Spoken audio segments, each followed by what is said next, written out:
en el plantel Justo Sierra, que está aquí a 3 cuadras, de estas universidades que se han generado de su gobierno en esta Semana de la Comunicación. Y ahí las alumnas y los alumnos pues me hicieron el honor de invitarme para platicarles de mi experiencia de 15 años en el tema de la salud y el periodismo. Y le hice llegar a Jesús un videíto que le enviaron los chicos agradeciéndole algunas cosas, pero entre ellos me pidieron que yo le hiciera favor de preguntarle qué títulos de libros considera usted que serían pertinentes que estas jóvenes y estos jóvenes leyeran durante su formación académica en materia científica o de periodismo, algo que usted considere que les pueda ser de utilidad. Y también me decían que cuando a usted no lo han leído, ¿cómo sería lo ideal? ¿Con cuál título de los que usted ha escrito sería recomendable comenzar? O desde el primero que usted escribió y hasta ahora el de Gracias, ¿cuál sería, presidente? Gracias. Pues todos los textos son buenos para el periodismo. Hay, por ejemplo, pues un buen trabajo. Yo creo que eso ya ellos lo han visto en sus materias, pues todo lo que fue el periodismo en la época de la República Restaurada, pues el mejor periodismo para mí era un periodismo de análisis crítico, y eran muy buenos periodistas. La época de Zarco, por ejemplo, y otros periodistas de ese entonces, bueno, Justo Sierra, que al inicio tenía una postura bastante progresista, don Justo y uno de sus hermanos,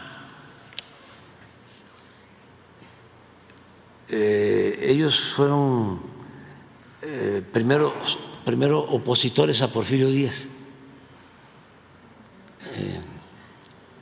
como periodistas, estuvieron a favor de José María Iglesias, en contra de Porfirio, pero Porfirio era maestro, ¿no?, en el arte de la cooptación. Claro, mucho mejor que Salinas en ese y en otros aspectos. Entonces fue atrayendo a todos sus opositores. La frase de que ese gallo quiere maíz tiene que ver con eso, pero era más elegante, más refinado, sobre todo los operadores. Él era rudo, se estaba puliendo, pero tenía mucha sensibilidad política. Entonces, jaló a los periodistas opositores, entre ellos a los hermanos Sierra, y los empezó a financiar para que crearan un periódico que se llamaba La Libertad. Y era muy buen periódico. Y empezaron a justificar el porfiriato, que desde el principio fue una dictadura, porque hay quienes sostienen que fue un proceso, que la dictadura llegó hasta el final. No, desde que llegó Porfirio, llegó con la intención de quedarse, como sucedió. hay precisamente una entrevista en ese entonces, un encuentro con Iglesias, que era defensor de la legalidad, y que Iglesias reclamaba de que a él le correspondía la presidencia interina cuando Porfirio derrota militarmente al gobierno de Lerdo, y en la plática allá en Querétaro, en una hacienda, le dice Porfirio: 1876, dice, mire, en la política como en la guerra, el que tiene la fuerza tiene el poder, y yo tengo la fuerza. Usted, Iglesia, le decía, muy sensato, ¿no? Como era el presidente de la Suprema Corte, le correspondía ser presidente interino y convocar elecciones. Cumpla con la formalidad y usted seguramente va a ganar. No, de ahí viene esa frase. El que tiene la fuerza tiene el poder. Como él había ganado la batalla de Tecoac en Tlaxcala, que le permitió tomar la Ciudad de México y echar de la presidencia a Sebastián Lerdo de Tejada, pues estamos hablando de 1876, 76 finales o principio de 1877, y Porfirio está hasta 1911. O sea, por eso yo sostengo, desde que tomó el poder ya llevaba la intención de ser un dictador. Los porfiristas o historiadores acomodaticios hablan de que ni siquiera era dictadura, que era una dictablanda, o que sí fue dictadura, pero que al final no, desde el principio. Entonces, él empieza a cooptar lo que significa cooptar, nada más, que de manera más cruda, es comprar a sus opositores, al grado que cooptó al que terminaría siendo su suegro,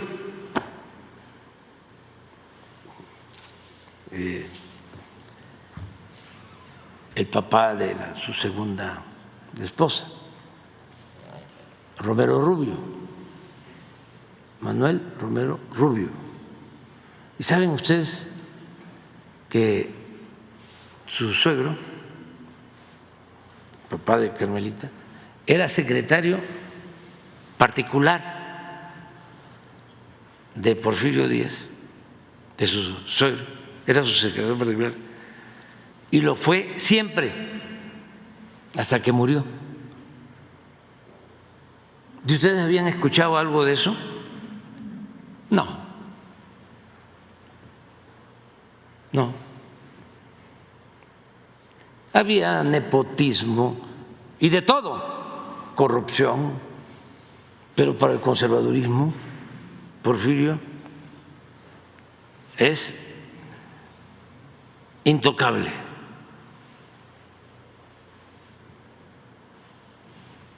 Pues él atrae, lo cierra, forman este periódico, La Libertad. Eso es muy importante que los muchachos lo lean, porque ese es el periódico que empieza a justificar la dictadura porfirista. Y luego surgen otros. Había un periódico opositor entonces del abuelo de Octavio Paz, que se llamaba Ireneo Paz. Ireneo Paz, se llamaba Patria.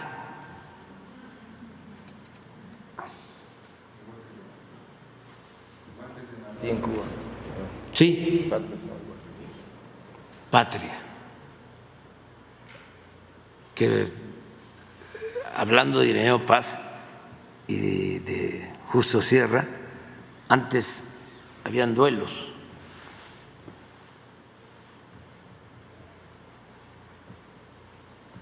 Y en un duelo, Ireneo, el abuelo de Octavio, asesina o le gana en el duelo al hermano de Justo Sierra. Ya tienen material para... ¿Y qué les recomiendo? A ver si lo consigues. Un poema de Paz, donde habla de su abuelo y de su padre.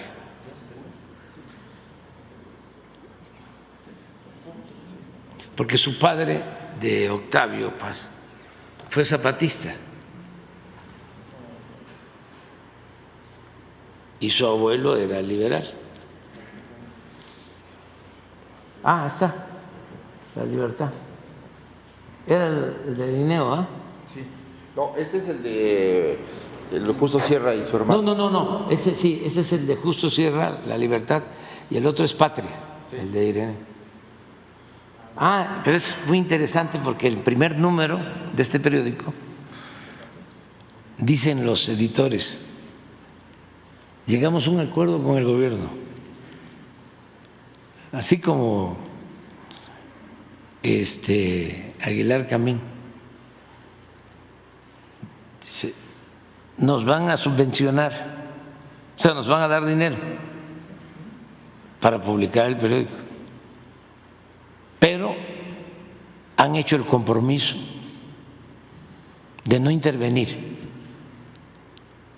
en nuestra política editorial. Entonces ya nada más yo me volteo así. ¿Y qué anda haciendo, compadre? Porque así le dijo Manuel González a Porfirio Díaz cuando lo fue a ver, que empezó a jalar los cajones. ¿Y qué anda buscando? Al tonto que te lo crea, por lo que le estaba diciendo. Pero si ven el editorial, el anuncio del primer número de este periódico, van a encontrar eso, de cómo sostienen de que el acuerdo era: los vamos a financiar desde el gobierno, pero van a ser libres. Y no, siempre buscaron justificar al régimen. Miren, este es para mí un autorretrato de Octavio Paz. O sea, no les va a gustar a lo mejor,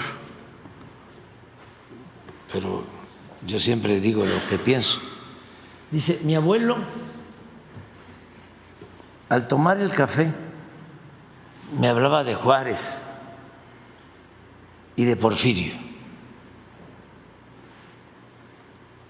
los suavos y los plateados, y el mantel olía a pólvora. Mi padre, al tomar la copa, me hablaba de Zapata y de Villa, Sotoygama y Flores Magón, y el mantel olía a pólvora. Pero esa es la revelación. yo me quedaba callado. ¿De quién podría hablar?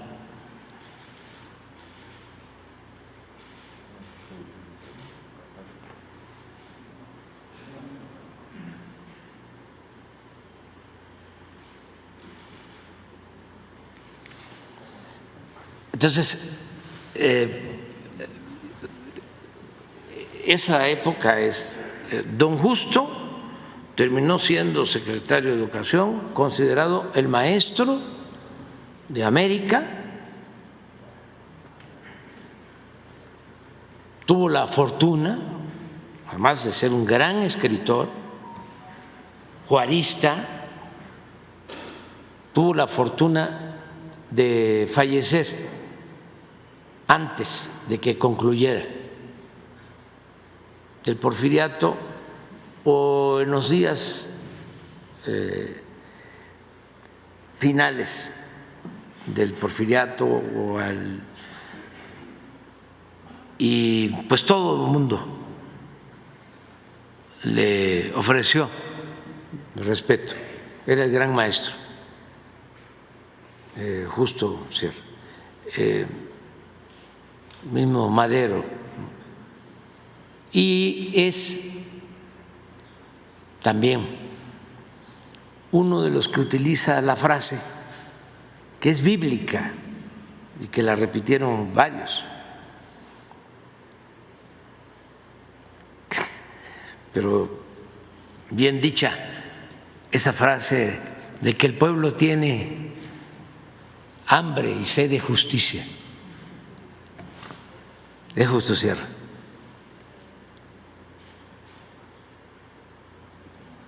Pero ya la habían dicho otros, bueno, es bíblica.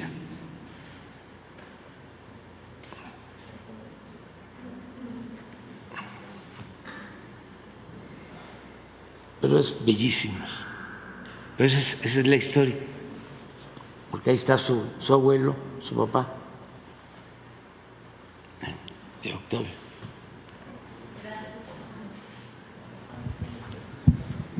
Presidente, buenos días. Pedro Villacaña, el periódico El Universal. Presidente, preguntarle, hace algunos días países europeos anunciaron que ya van a reconocer a Palestina como nación. México mantiene relaciones con este país, sin embargo no lo reconoce como tal. ¿Se ha planteado en su gabinete, antes de que concluya su sexenio, el reconocer a Palestina ya como país? En América Latina es de los pocos países que no lo reconocen como tal. Se está viendo, nuestra diplomacia está viendo este tema, estamos pendientes de lo que está sucediendo y en su momento vamos a hablar. No lo descartaría entonces reconocer ya a Palestina como nación. Es que prefiero que esperemos. Presidente, como segunda pregunta, preguntarle qué información tiene acerca de este caso del niño Dante Emiliano. Hoy se publica en El Universal que suman más de 4,000 niños muertos desde 2018. La Red Defensa de Derechos de la Infancia alerta de que cerca del 97% en estos casos hay impunidad. ¿Cuál es el informe que tiene sobre este lamentable caso? Es muy lamentable, ¿no? Muy doloroso cuando se trata de cualquier ser humano y más de los niños. Eso es lo que puedo comentar. Lo demás es también muy vergonzoso lo que hacen ustedes, no tú, tu periódico, El Universal y la mayoría de los periódicos y las estaciones de radio y las televisoras, lucrar con el dolor humano. Eso es completamente inmoral, porque no es que realmente les preocupe y que les duela, es por un interés económico y politiquero. Es miseria humana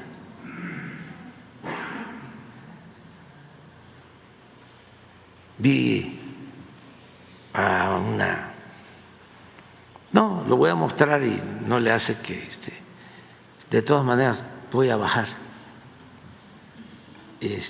mañana la conferencia, ¿no? Pero sí lo quiero mostrar. ¿Por qué no pones lo que... no voy a mencionar lo que puso la señora sobre el niño de Tabasco?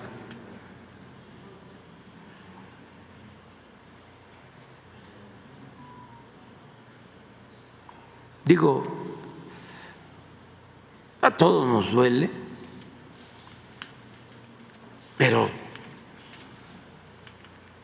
no es posible medrar con la tragedia, con el dolor.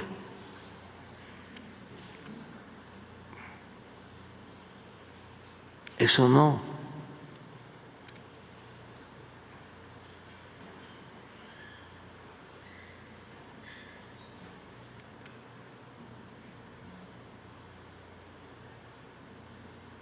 Y no sé si mejor no lo pongas. No podemos poner en la cuenta de ella. No lo pongas ya. No lo pongas. Pero sí, de veras. Sí. Es temporada de sopilotes, con todo respeto. Eso no. ¿Sabes qué? Pon mejor, porque ilustra lo del buitre y la niña.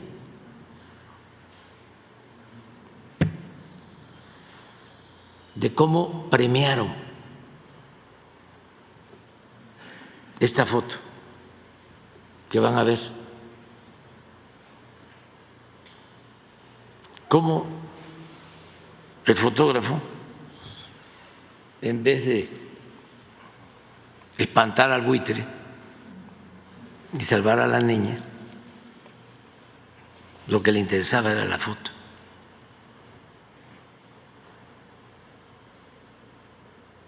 Es una enajenación de nuestros malos tiempos.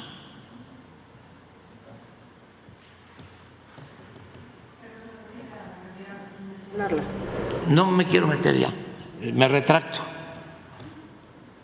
porque no me vayan a afectar, pero sí la gente sabe.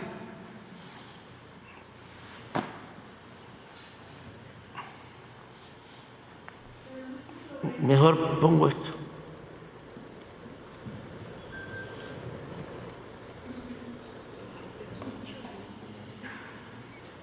Con el accidente de Monterrey, lo mismo.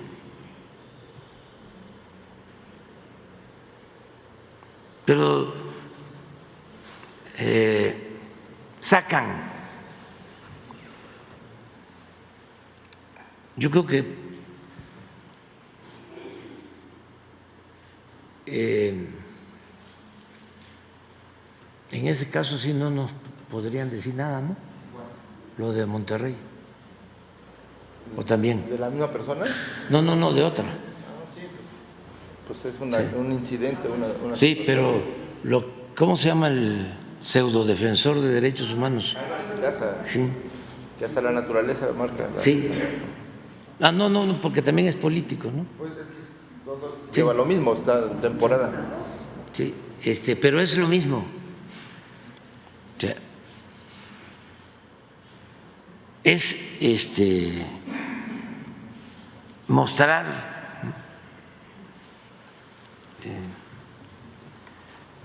la falta de sensibilidad, es la hipocresía, o sea, cómo son sepulcros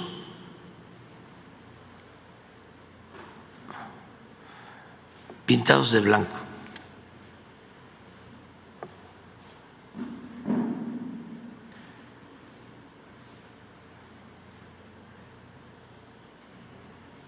todo eso también para los jóvenes. ¿Sí?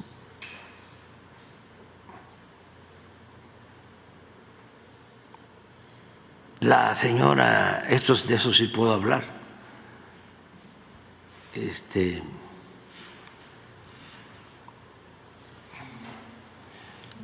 que miente, pero no porque sea mitómana, sino que miente porque pertenece a una organización. La que me acusa de haber recibido dinero del narcotráfico sin mostrar una sola prueba. Al contrario de lo que dice el señor Villarreal, que ni lo conozco, pero es de sentido común. Imagínense, no sé, si fue en el 6, acababa yo de terminar de jefe de gobierno. El interino era Alejandro Encina. Si fuésemos corruptos, ¿para qué le iba yo a pedir? Iba yo a ir a un hotel, a un cuarto, a que me dieran una maleta de dinero. Si fuese yo corrupto, pues le digo a Alejandro Encinas, ayúdanos. Pero así en todos los casos. Pero no, yo no sé por qué hacen eso. Yo se los dejo de tarea a ustedes. O sea, es un problema de odio, es un problema de dinero. ¿De qué tipo de problema es?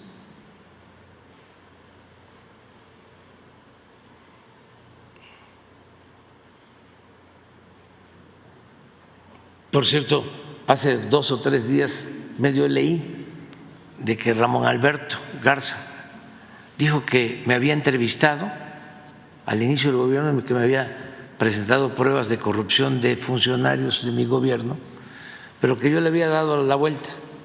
No, ahora voy a decir qué cosa fue. Es que llegó en ese entonces como ahora, pero en ese entonces más, no querían nada a Bartlett. Pero nada. Les estorbaba porque uno de los negocios más jugosos de los grupos económicos y de los traficantes de influencia era el negocio de la industria eléctrica. Y querían una gente afín.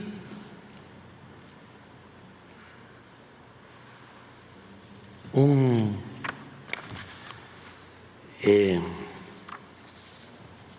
negociador, como si se pudiese negociar con principios y con ideales. Entonces llegó a decirme que tenía información de que Bartlett era un corrupto y que la esposa de Bartlett recibía dinero y que tenía él una grabación, una filmación en donde la esposa de Bartlett estaba recibiendo dinero.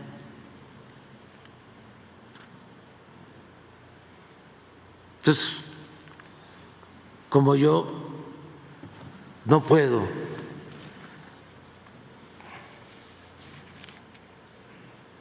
hacer juicios sumarios y siempre pues entiendo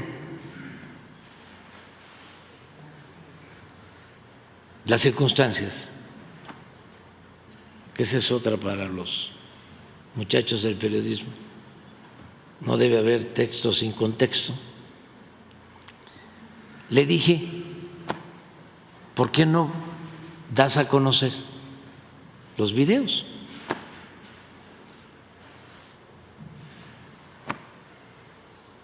Si tienes las pruebas. Y ya desde entonces no regresó.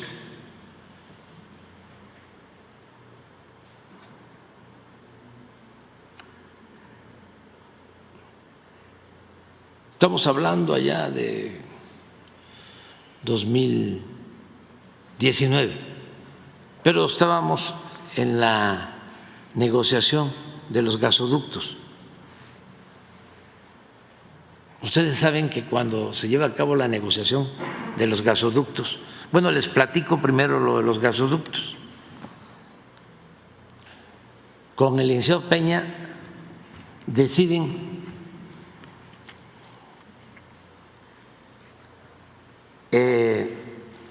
comprar gasoducto, gas, y construir ductos de Estados Unidos a México para abastecer 10, 15 plantas de ciclo combinado con gas.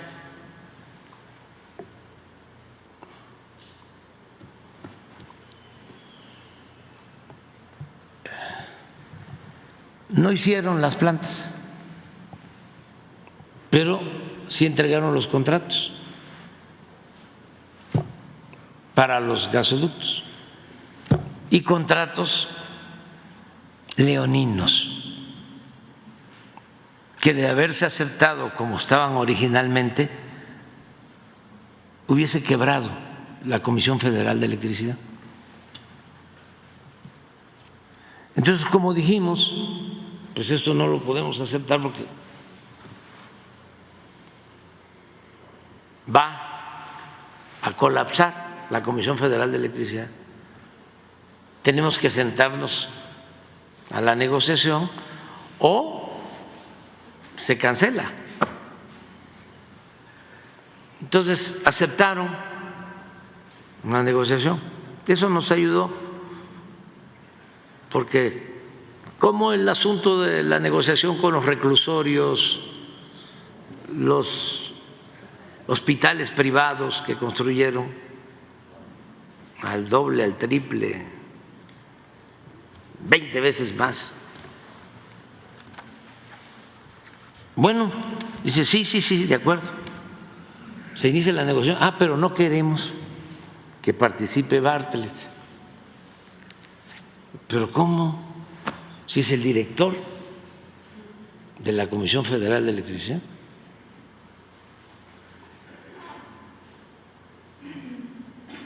¿Cómo no va a participar? Y ya aceptaron los, en ese entonces, del Consejo Coordinador Empresarial y de la otra organización de negocios, Consejo Mexicano de Negocios, porque no querían los de las empresas. En ese ambiente es que surgió esto de que les estoy contando de Ramón Alberto. Entonces, como no publicó, no dio a conocer su denuncia, pues no se probó nada. No es que le haya yo dado la vuelta, es que ¿cómo se va a acusar a alguien sin pruebas?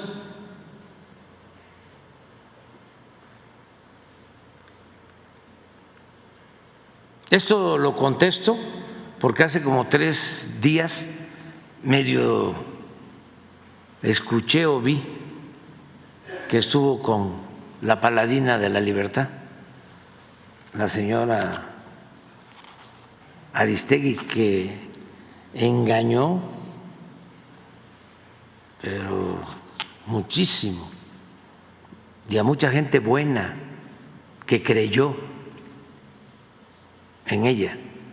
Un poco también parecido a lo de esta señora Anabel.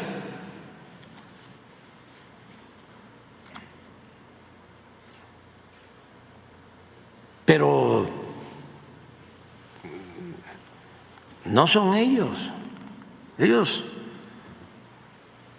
son voceros, representantes, peones,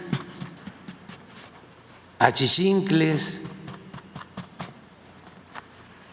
pero arriba es una mafia.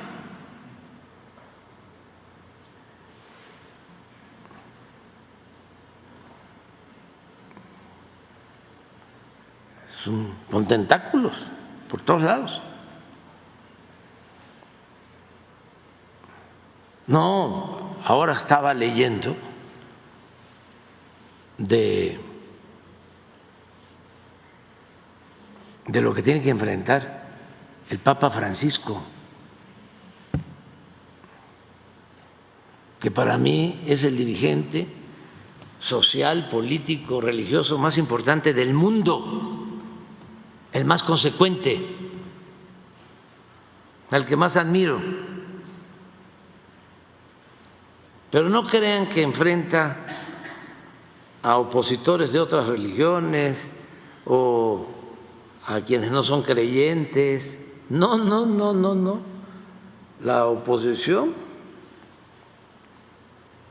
más intensa es al interior de la misma iglesia, del conservadurismo, porque no les gusta que el Papa Francisco sea un auténtico cristiano que esté a favor de los pobres y de la justicia.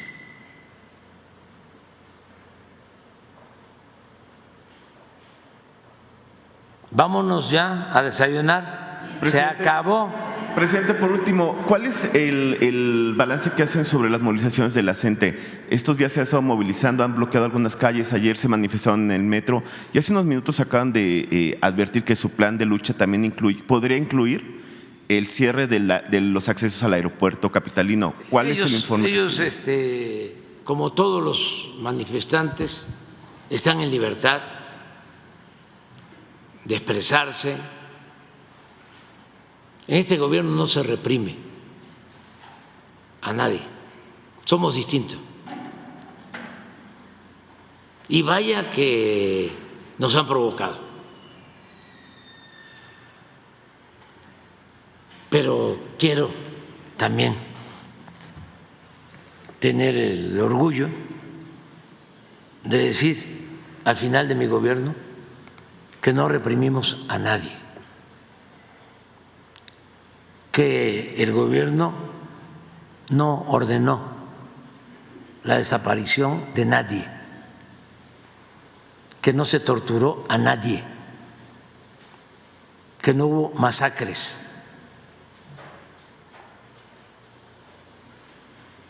Y eso también les molesta mucho.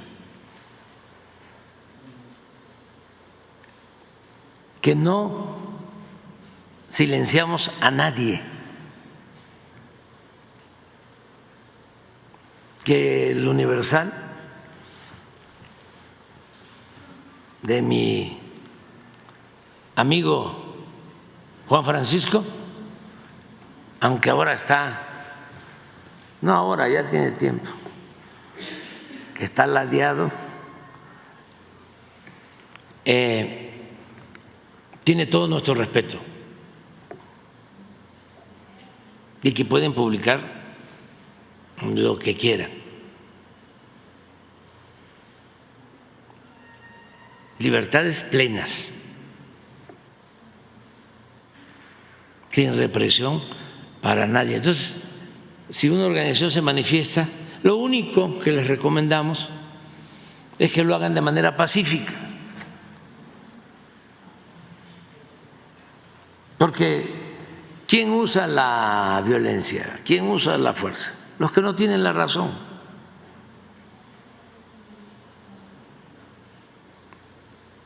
Se puede luchar para transformar por la vía pacífica, con la no violencia. Pero desde luego hay que manifestarse.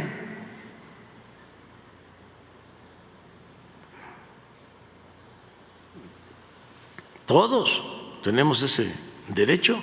Vivimos en un país libre.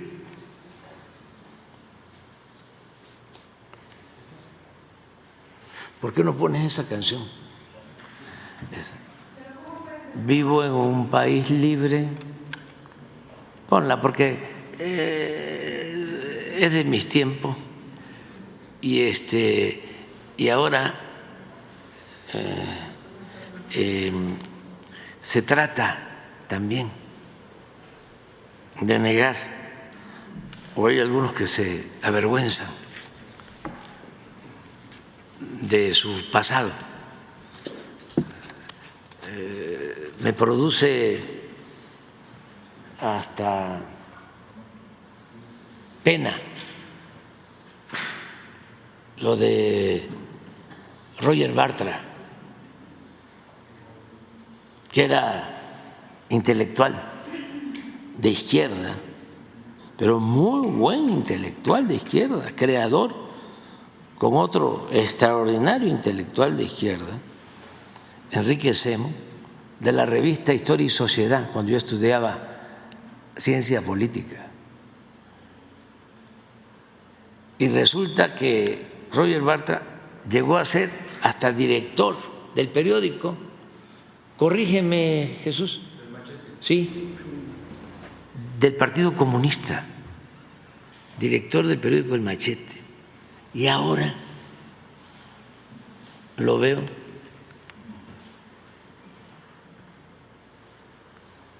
apoyando al bloque conservador. No puedo hablar más. Decía Efraín Huerta: a mis maestros de marxismo no los puedo entender. Unos están en la cárcel y otros en el poder. Un poemínimo. En cambio, Enrique Semo, que le mando un saludo y un abrazo, se mantiene con sus convicciones de siempre. ¡Qué orgullo! ¡Qué orgullo! ¿La tienes? ¿Es de Pablo o es de Silvio? De Silvio.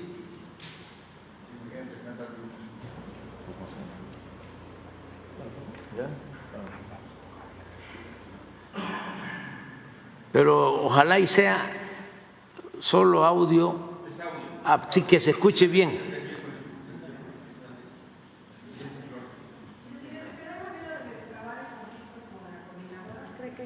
Hay mesas. Sí, se está dialogando con ellos. ¿Habrá un cierre en el Ojalá y se logre. Pero tampoco hay prisa. Lo importante es que se llegue a un acuerdo, se garanticen las libertades y se atiendan sus demandas justas. Y hay mesas, están tratando temas muy justos, por ejemplo, la reparación de los daños que causaron cuando reprimieron a los maestros, a las organizaciones sociales, en el tiempo que querían imponer la mal llamada reforma educativa, que hubo hasta asesinatos de maestros. Este joven, porque ya hablé del papá, Claudio X González, era de los instigadores principales, el que pedía que se reprimiera a los maestros, y se llegó al grado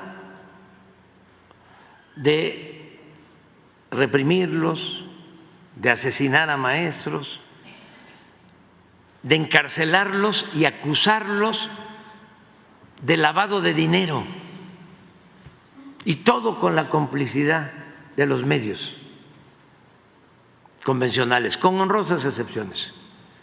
Y no voy a olvidar que uno de los medios que se portaron con más vileza fue el Reforma, contra los dirigentes, sobre todo contra un dirigente, maestro Núñez, Rubén Núñez, que ya falleció. Le sacaron en el Reforma de que era alcohólico, y a ese maestro, Rubén Núñez, nombre humilde,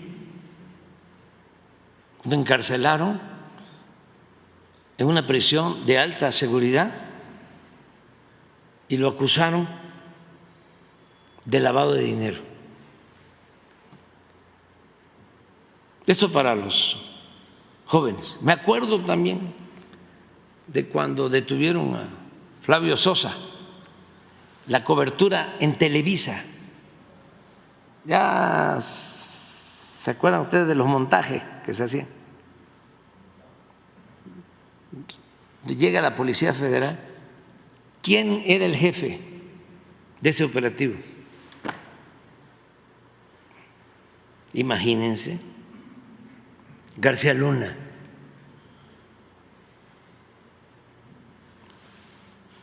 Y en vivo, con todas las patrullas y en helicóptero, todo el traslado.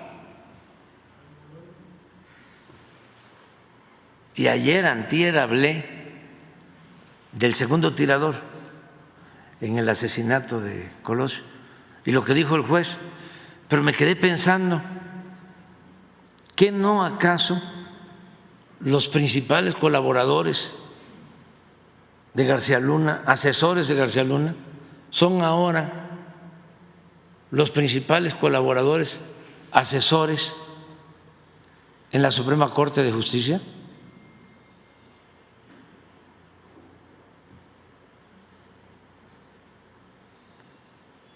Porque se me quedó eso pendiente. Uno de los asesores de García Luna fue contratado, pero yo no creo que no creo que en solo uno, ¿eh? Vámonos con Silvio.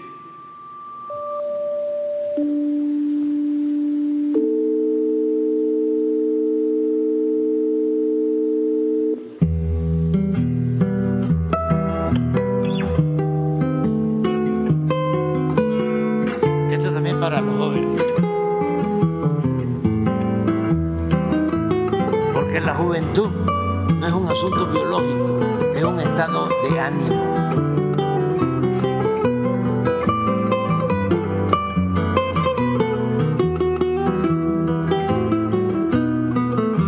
Vivo en un país libre, cual solamente puede ser libre en esta tierra, en este instante.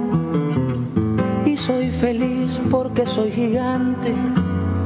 Amo una mujer clara que amo y me ama sin pedir nada o casi nada, que no es lo mismo pero es igual.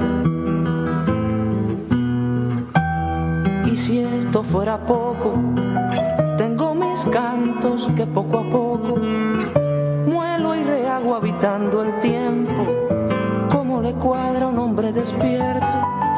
Soy feliz, soy un hombre feliz y quiero que me perdonen por este día los muertos de mi felicidad. Soy feliz, soy un hombre feliz y quiero que me perdonen por este día los muertos de mi felicidad.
Nos vemos el lunes.